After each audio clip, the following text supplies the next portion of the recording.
God made flesh and woman worship at his feet as he began his ministry.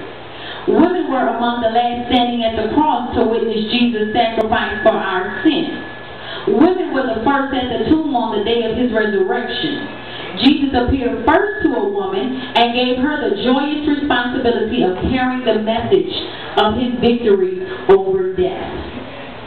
Eve will forever be remembered for her part in creating the first sin on earth, but she also received the first promise of the Messiah.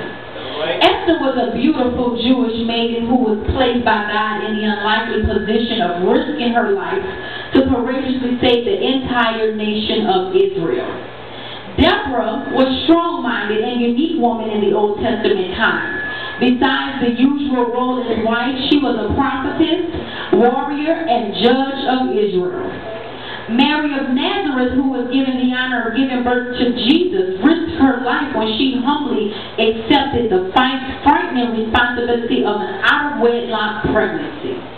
Mary Magdalene was delivered from 7 demons and went on to join the other woman in ministering to Jesus' needs. She recognized his deity even before some of his male disciples. Lydia was a successful businesswoman.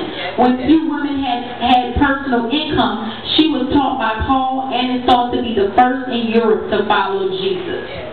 Out of all of these women I mentioned, one story that I particularly like was the story of Abigail, which is found in 1 Samuel 25. A story not often told, but rich in lessons.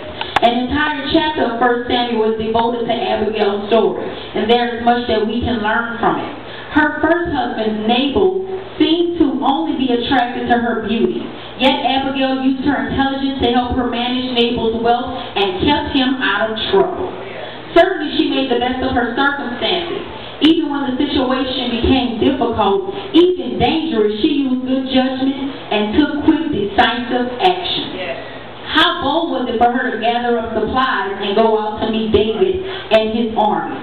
David recognized Abigail as a special woman, one who would take extraordinary steps to make peace. He even complimented her good judgment. It is not too big a stretch to assume that he was attracted to that good judgment, but also her intelligence.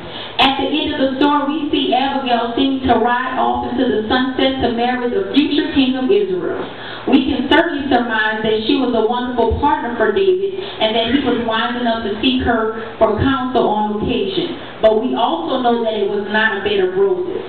We learn from Abigail that beauty is more about how we behave than how we look. Amen. Each woman in the Bible is in there for a reason. Each made a difference in her own world, whether for good or for bad. Yes. As women, each of us will make a difference in our own world. Yes. Study these women, for you may find something in yourself in them, something of yourself in them. They sometimes made mistakes, and more importantly, they were often selfless and strong and acted for the glory of God. This is my take on amazing women of the Bible.